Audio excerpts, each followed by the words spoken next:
Welcome to Finnegan's Fireside Tales. Today we will be reading The Pit and the Pendulum by Edgar Allan Poe. The impious crowd of torturers here has nourished their long furies with harmless blood, not satiated. Now my homeland is at rest. Now the cave of death is broken. Where death was terrible, life and salvation are open. I was sick unto death with that long agony, and when they at length unbound me and I was permitted to sit, I felt that my senses were leaving me. The sentence, the dread sentence of death, was the last of distinct accentuation which reached my ears. After that, the sound of the inquisitorial voices seemed merged in one dreamy indeterminate hum. It conveyed to my soul the idea of revolution, perhaps from its association in fancy with the burr of a mill-wheel. This only for a brief period, for presently I heard no more. Yet for a while I saw, but with how terrible an exaggeration! I saw the lips of the black-robed judges. They appeared to me white, whiter than the sheet upon which I trace these words, and thin even to grotesqueness, thin with the intensity of their expression of firmness, of immovable resolution, of stern contempt of human torture. I saw that the decrees of what to me was fate were still issuing from those lips. I saw them writhe with a deadly locution. I saw them fashion the syllables of my name, and I shuddered because no sound succeeded. I saw too, for a few moments of delirious horror, the soft and nearly imperceptible waving of the sable draperies which enwrapped the walls of the apartment. And then my vision fell upon the 7 tall candles upon the table. At first they wore the aspect of charity, and seemed white slender angels who would save me.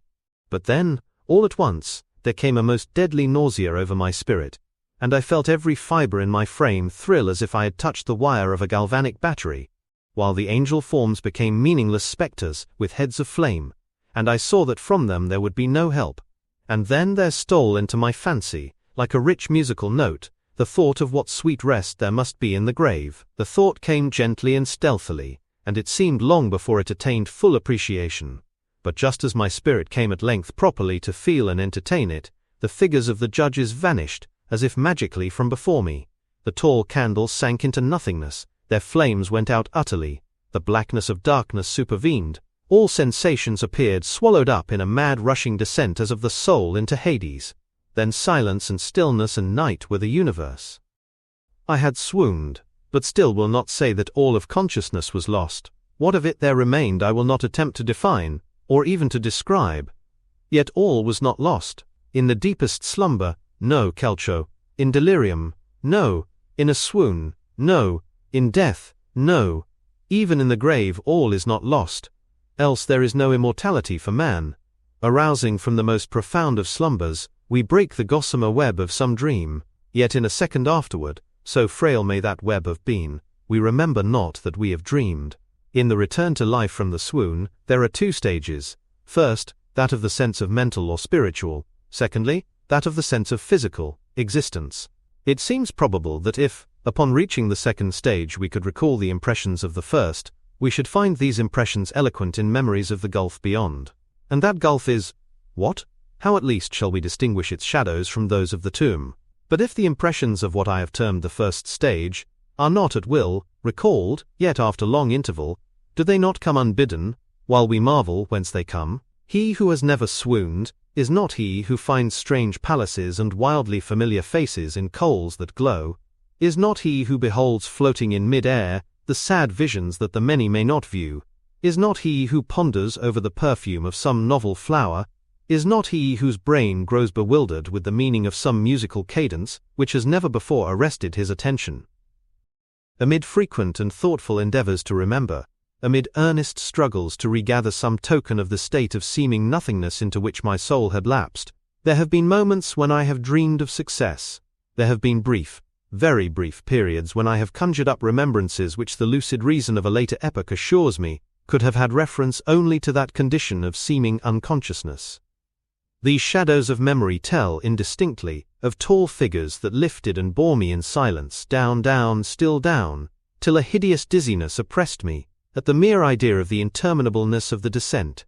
They tell also of a vague horror at my heart, on account of that heart's unnatural stillness. Then comes a sense of sudden motionlessness throughout all things, as if those who bore me, a ghastly train, had outrun in their descent the limits of the limitless. and paused from the wearisomeness of their toil. After this I call to mind flatness and dampness, and then all is madness, the madness of a memory which busies itself among forbidden things. Very suddenly there came back to my soul motion and sound, the tumultuous motion of the heart, and, in my ears, the sound of its beating. Then a pause in which all is blank. Then again sound and motion and touch, a tingling sensation pervading my frame. Then the mere consciousness of existence, without thought, a condition which lasted long. Then very suddenly, thought, and shuddering terror, and earnest endeavor to comprehend my true state, then a strong desire to lapse into insensibility. Then a rushing revival of soul and a successful effort to move.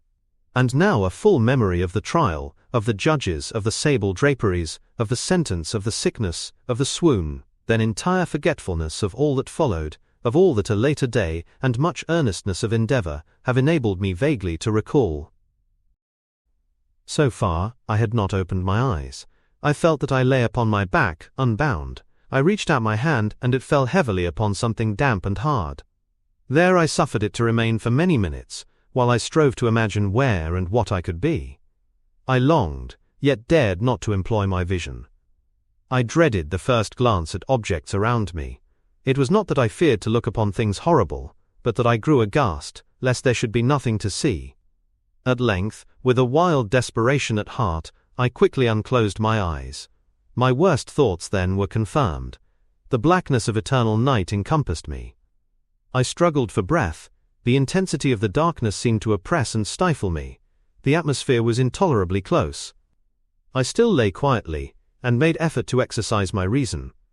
I brought to mind the inquisitorial proceedings, and attempted from that point to deduce my real condition.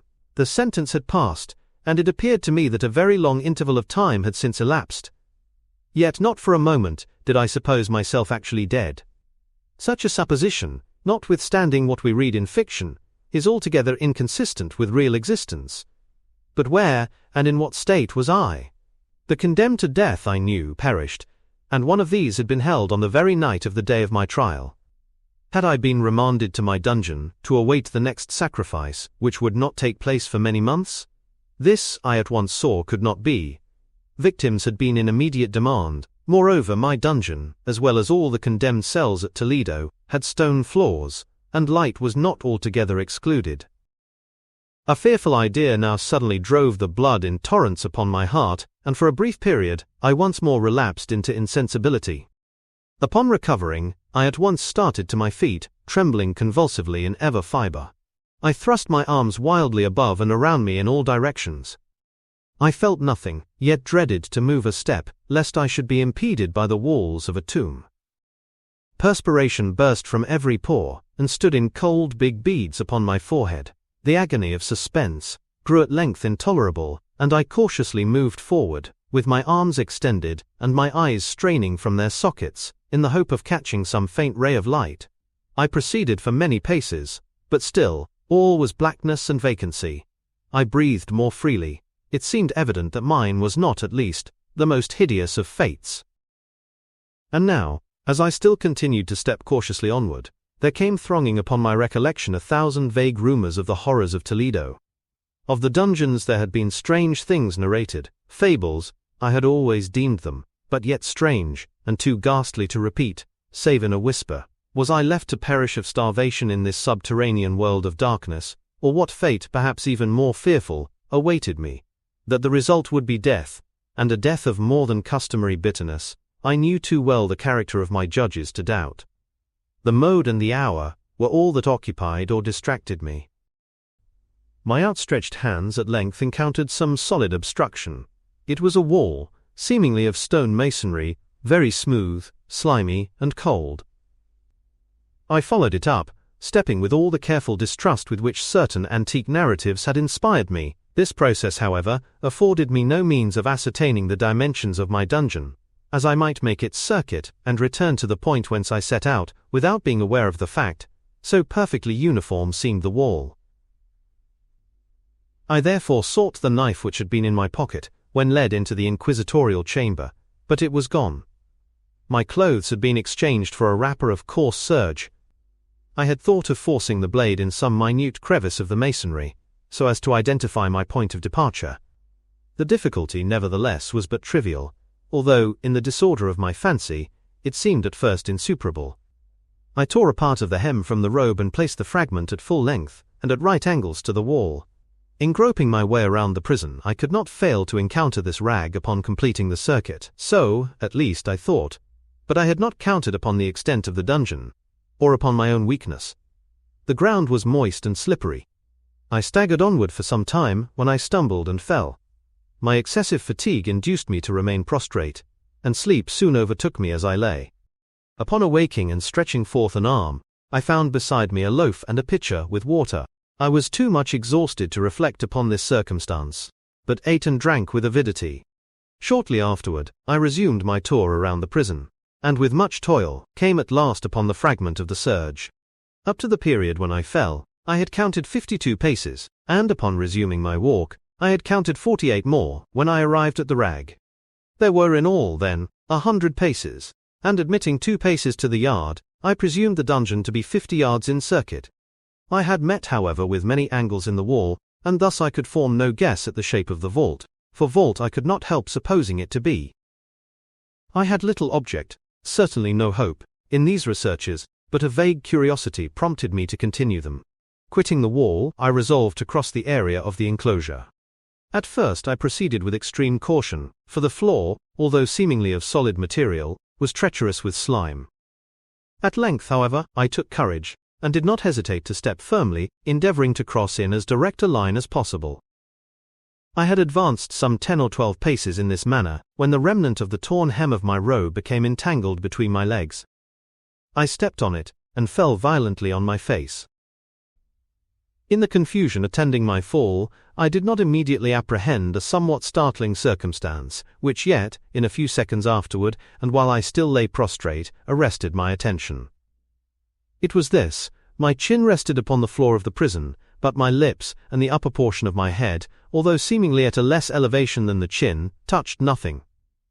At the same time, my forehead seemed bathed in a clammy vapor, and the peculiar smell of decayed fungus arose to my nostrils. I put forward my arm, and shuddered to find that I had fallen at the very brink of a circular pit, whose extent, of course, I had no means of ascertaining at the moment. Groping about the masonry just below the margin, I succeeded in dislodging a small fragment, and let it fall into the abyss. For many seconds I hearkened to its reverberations as it dashed against the sides of the chasm in its descent. At length, there was a sullen plunge into water, succeeded by loud echoes. At the same moment there came a sound resembling the quick opening, and as rapid closing of a door overhead, while a faint gleam of light flashed suddenly through the gloom, and as suddenly faded away. I saw clearly the doom which had been prepared for me, and congratulated myself upon the timely accident by which I had escaped. Another step before my fall, and the world had seen me no more, and the death just avoided was of that very character which I had regarded as fabulous and frivolous in the tales respecting the Inquisition. To the victims of its tyranny there was the choice of death with its direst physical agonies, or death with its most hideous moral horrors. I had been reserved for the latter. By long suffering my nerves had been unstrung, until I trembled at the sound of my own voice, and had become in every respect a fitting subject for the species of torture which awaited me. Shaking in every limb, I groped my way back to the wall, resolving there to perish rather than risk the terrors of the wells, of which my imagination now pictured many in various positions about the dungeon. In other conditions of mind, I might have had courage to end my misery at once, by a plunge into one of these abysses, but now I was the veriest of cowards. Neither could I forget what I had read of these pits, that the sudden extinction of life formed no part of their most horrible plan. Agitation of spirit kept me awake for many long hours, but at length I again slumbered. Upon arousing, I found by my side, as before, a loaf and a pitcher of water. A burning thirst consumed me, and I emptied the vessel at a draught. It must have been drugged, for scarcely had I drunk before I became irresistibly drowsy. A deep sleep fell upon me, a sleep like that of death. How long it lasted, of course I know not, but when, once again I unclosed my eyes, the objects around me were visible. By a wild, sulphurous luster, the origin of which I could not at first determine, I was enabled to see the extent and aspect of the prison. In its size I had been greatly mistaken. The whole circuit of its walls did not exceed 25 yards. For some minutes this fact occasioned me a world of vain trouble. Vain indeed, for what could be of less importance, under the terrible circumstances which environed me, than the mere dimensions of my dungeon? But my soul took a wild interest in trifles, and I busied myself in endeavors to account for the error I had committed in my measurement. The truth at length flashed upon me. In my first attempt at exploration, I had counted 52 paces, up to the period when I fell. I must then have been within a pace or two of the fragment of serge. In fact, I had nearly performed the circuit of the vault. I then slept, and upon awaking, I must have returned upon my steps, thus supposing the circuit nearly double what it actually was. My confusion of mind prevented me from observing that I began my tour with the wall to the left, and ended it with the wall to the right. I had been deceived, too, in respect to the shape of the enclosure. In feeling my way I had found many angles, and thus deduced an idea of great irregularity, so potent is the effect of total darkness upon one arousing from lethargy or sleep. The angles were simply those of a few slight depressions, or niches, at odd intervals. The general shape of the prison was square. What I had taken for masonry seemed now to be iron, or some other metal, in huge plates, whose sutures or joints occasioned the depression. The entire surface of this metallic enclosure was rudely daubed in all the hideous and repulsive devices to which the charnel superstition of the monks has given rise. The figures of fiends in aspects of menace, with skeleton forms and other more really fearful images, overspread and disfigured the walls. I observed that the outlines of these monstrosities were sufficiently distinct, but that the colors seemed faded and blurred, as if from the effects of a damp atmosphere. I now noticed the floor, too, which was of stone. In the center yawned the circular pit from whose jaws I had escaped, but it was the only one in the dungeon. All this I saw indistinctly, and by much effort, for my personal condition had been greatly changed during slumber. I now lay upon my back, and at full length, on a species of low framework of wood. To this I was securely bound by a long strap, resembling a surcingle.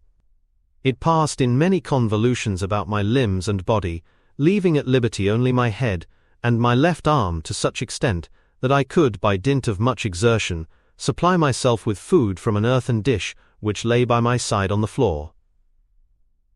I saw, to my horror, that the pitcher had been removed. I say, to my horror, for I was consumed with intolerable thirst. This thirst it appeared to be the design of my persecutors to stimulate, for the food in the dish was meat pungently seasoned. Looking upward, I surveyed the ceiling of my prison. It was some 30 or 40 feet overhead, and constructed much as the side walls. In one of its panels, a very singular figure riveted my whole attention. It was the painted figure of Time as he is commonly represented, save that, in lieu of a scythe, he held what, at a casual glance, I supposed to be the pictured image of a huge pendulum, such as we see on antique clocks. There was something, however, in the appearance of this machine which caused me to regard it more attentively. While I gazed directly upward at it, for its position was immediately over my own, I fancied that I saw it in motion. In an instant afterward the fancy was confirmed. Its sweep was brief, and of course slow. I watched it for some minutes, somewhat in fear, but more in wonder. Wearied at length with observing its dull movement, I turned my eyes upon the other objects in the cell. A slight noise attracted my notice, and, looking to the floor, I saw several enormous rats traversing it. They had issued from the well which lay just within view to my right. Even then, while I gazed, they came up in troops, hurriedly, with ravenous eyes, allured by the scent of the meat. From this it required much effort and attention to scare them away. It might have been half an hour, perhaps even an hour, for I could take but imperfect note of time, before I again cast my eyes upward. What I then saw confounded and amazed me. The sweep of the pendulum had increased in extent by nearly a yard. As a natural consequence, its velocity was also much greater. But what mainly disturbed me was the idea that it had perceptibly descended. I now observed, with what horror it is needless to say, that its nether extremity was formed of a crescent of glittering steel, about a foot in length from horn to horn, the horns upward, and the under edge evidently as keen as that of a razor. Like a razor also, it seemed massy and heavy, tapering from the edge into a solid and broad structure above. It was appended to a weighty rod of brass, and the whole hissed as it swung through the air. I could no longer doubt the doom prepared for me by monkish ingenuity in torture. My cognizance of the pit had become known to the inquisitorial agents. The pit, whose horrors had been destined for so bold a recusant as myself. The pit, typical of hell, and regarded by rumor as the ultima thule of all their punishments. The plunge into this pit I had avoided by the merest of accidents, and I knew that surprise, or entrapment into torment, formed an important portion of all the grotesquerie of these dungeon deaths. Having failed to fall, it was no part of the demon plan to hurl me into the abyss, and thus, there being no alternative, a different and a milder destruction awaited me. Milder. I half smiled in my agony as I thought of such application of such a term. What boots it to tell of the long, long hours of horror more than mortal, during which I counted the rushing oscillations of the steel, inch by inch, line by line, with a descent only appreciable at intervals that seemed ages. Down and still down it came. Days passed. It might have been that many days passed, ere it swept so closely over me as to fan me with its acrid breath. The odor of the sharp steel forced itself into my nostrils. I prayed. I wearied heaven with my prayer for its more speedy descent. I grew frantically mad, and struggled to force myself upward against the sweep of the fearful scimitar. And then I fell suddenly calm, and lay smiling at the glittering death, as a child, at some rare bauble. There was another interval of utter insensibility. It was brief. For, upon again lapsing into life, there had been no perceptible descent in the pendulum. But it might have been long, for I knew there were demons who took note of my swoon, and who could have arrested the vibration at pleasure. Upon my recovery, too, I felt very, inexpressibly sick and weak, as if through long inanition. Even amid the agonies of that period, the human nature craved food. With painful effort, I outstretched my left arm as far as my bonds permitted, and took possession of the small remnant which had been spared me by the rats. As I put a portion of it within my lips, there rushed to my mind a half-formed thought of joy, of hope. Yet what business had I with hope? It was, as I say, a half-formed thought. Man has many such, which are never completed. I felt that it was of joy, of hope. But I felt also that it had perished in its formation. In vain, I struggled to perfect, to regain it. Long suffering had nearly annihilated all my ordinary powers of mind. I was an imbecile, an idiot. The vibration of the pendulum was at right angles to my length. I saw that the crescent was designed to cross the region of the heart. It would fray the serge of my robe. It would return and repeat its operations, again and again, notwithstanding its terrifically wide sweep, some 30 feet or more, and the hissing vigor of its descent, sufficient to sunder these very walls of iron. Still the fraying of my robe would be all that, for several minutes, it would accomplish. And at this thought I paused. I dared not go farther than this reflection. I dwelt upon it with a pertinacity of attention, as if, in so dwelling, I could arrest here the descent of the steel. I forced myself to ponder upon the sound of the crescent, as it should pass across the garment, upon the peculiar thrilling sensation which the friction of cloth produces on the nerves. I pondered upon all this frivolity until my teeth were on edge. Down, steadily down it crept. I took a frenzied pleasure in contrasting its downward with its lateral velocity. To the right, to the left, far and wide, with the shriek of a damned spirit, to my heart with the stealthy pace of the tiger.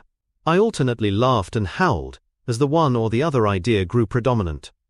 Down, certainly, relentlessly down. It vibrated within 3 inches of my bosom.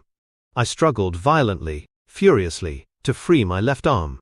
This was free only from the elbow to the hand. I could reach the latter, from the platter beside me to my mouth, with great effort, but no farther. Could I have broken the fastenings above the elbow, I would have seized and attempted to arrest the pendulum. I might as well have attempted to arrest an avalanche.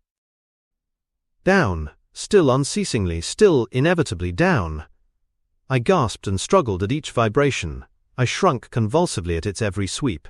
My eyes followed its outward or upward whirls with the eagerness of the most unmeaning despair. They closed themselves spasmodically at the descent. Although death would have been a relief. Oh, how unspeakable, Still I quivered in every nerve to think how slight a sinking of the machinery would precipitate that keen glistening axe upon my bosom. It was hope that prompted the nerve to quiver, the frame to shrink. It was hope, the hope that triumphs on the rack, that whispers to the death, condemned even in the dungeons of the Inquisition. I saw that some 10 or 12 vibrations would bring the steel in actual contact with my robe, and with this observation there suddenly came over my spirit all the keen, collected calmness of despair. For the first time during many hours or perhaps days, I thought, it now occurred to me that the bandage or surcingle which enveloped me was unique. I was tied by no separate cord. The first stroke of the razor-like crescent athwart any portion of the band would so detach it that it might be unwound from my person by means of my left hand. But how fearful in that case the proximity of the steel, the result of the slightest struggle, how deadly! Was it likely, moreover, that the minions of the torturer had not foreseen and provided for this possibility? Was it probable that the bandage crossed my bosom in the track of the pendulum? Dreading to find my faint, and, as it seemed, my last hope frustrated, I so far elevated my head as to obtain a distinct view of my breast. The surcingle enveloped my limbs and body close in all directions, save in the path of the destroying crescent. Scarcely had I dropped my head back into its original position, when there flashed upon my mind what I cannot better describe than as the unformed half of that idea of deliverance to which I have previously alluded, and of which a moiety only floated indeterminately through my brain when I raised food to my burning lips. The whole thought was now present, feeble, scarcely sane, scarcely definite, but still entire. I proceeded at once with the nervous energy of despair to attempt its execution. For many hours the immediate vicinity of the low framework upon which I lay had been literally swarming with rats. They were wild, bold, ravenous, their red eyes glaring upon me as if they waited but for motionlessness on my part to make me their prey. To what food, I thought, have they been accustomed in the well? They had devoured, in spite of all my efforts to prevent them, all but a small remnant of the contents of the dish. I had fallen into an habitual seesaw, or wave of the hand about the platter, and at length the unconscious uniformity of the movement deprived it of effect. In their voracity, the vermin frequently fastened their sharp fangs in my fingers. With the particles of the oily and spicy viand which now remained, I thoroughly rubbed the bandage wherever I could reach it. Then, raising my hand from the floor, I lay breathlessly still. At first, the ravenous animals were startled and terrified at the change, at the cessation of movement. They shrank alarmedly back. Many sought the well, but this was only for a moment. I had not counted in vain upon their voracity.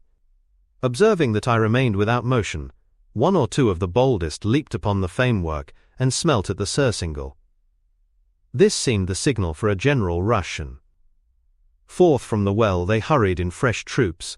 They clung to the wood, they overran it, and leaped in hundreds upon my person. The measured movement of the pendulum disturbed them not at all.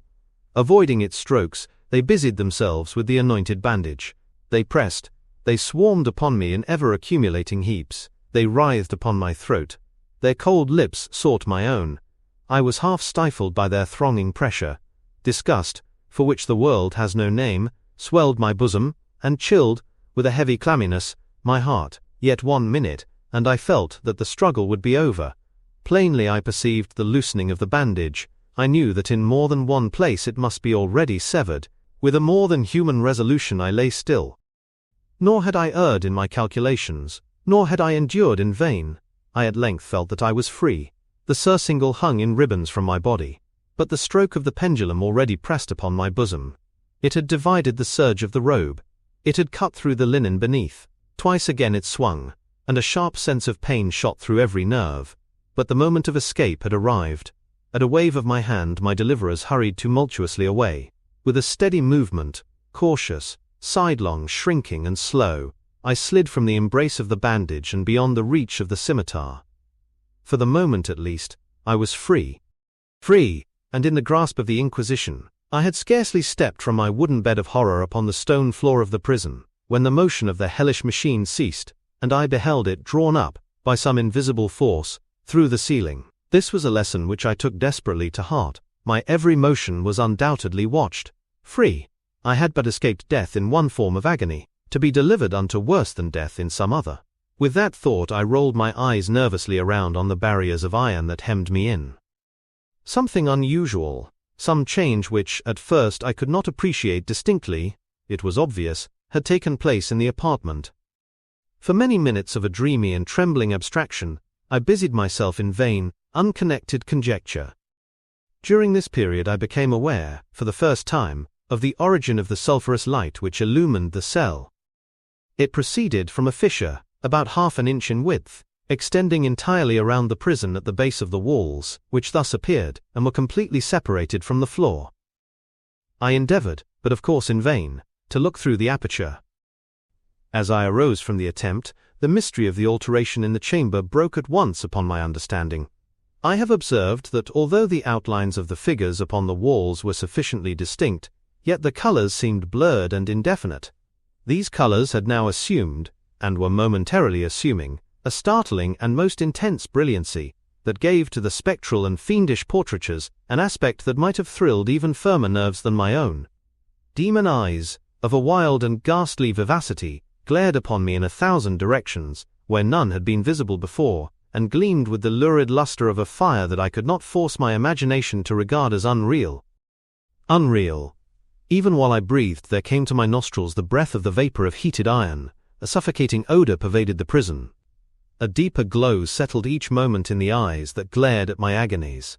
A richer tint of crimson diffused itself over the pictured horrors of blood. I panted. I gasped for breath. There could be no doubt of the design of my tormentors. O most unrelenting, O most demoniac of men! I shrank from the glowing metal to the center of the cell. Amid the thought of the fiery destruction that impended, the idea of the coolness of the well came over my soul like balm. I rushed to its deadly brink. I threw my straining vision below. The glare from the enkindled roof illumined its inmost recesses. Yet for a wild moment, did my spirit refuse to comprehend the meaning of what I saw. At length it wrestled its way into my soul. It burned itself in upon my shuddering reason. Oh, for a voice to speak! Oh horror! Oh any horror but this! With a shriek, I rushed from the margin, and buried my face in my hands, weeping bitterly. The heat rapidly increased, and once again I looked up, shuddering as with a fit of the ague. There had been a second change in the cell, and now the change was obviously in the form. As before, it was in vain that I at first endeavored to appreciate or understand what was taking place. But not long was I left in doubt. The inquisitorial vengeance had been hurried by my twofold escape, and there was to be no more dallying with the King of Terrors. The room had been square. I saw that 2 of its iron angles were now acute, 2, consequently, obtuse. The fearful difference quickly increased with a low rumbling or moaning sound. In an instant the apartment had shifted its form into that of a lozenge. But the alteration stopped, not here. I neither hoped, nor desired it to stop. I could have clasped the red walls to my bosom as a garment of eternal peace. Death, I said. Any death but that of the pit. Fool! Might I not have known that into the pit it was the object of the burning iron to urge me? Could I resist its glow? Or if even that, could I withstand its pressure? And now flatter and flatter grew the lozenge, with a rapidity that left me no time for contemplation. Its center, and of course its greatest width, came just over the yawning gulf. I shrank back, but the closing walls pressed me resistlessly onward. At length, for my seared and writhing body, there was no longer an inch of foothold on the firm floor of the prison. I struggled no more, but the agony of my soul found vent in one loud, long and final scream of despair. I felt that I tottered upon the brink. I averted my eyes. There was a discordant hum of human voices, there was a loud blast as of many trumpets, there was a harsh grating as of 1,000 thunders. The fiery walls rushed back. An outstretched arm caught my own as I fell, fainting, into the abyss. It was that of General Lassalle. The French army had entered Toledo. The Inquisition was in the hands of its enemies.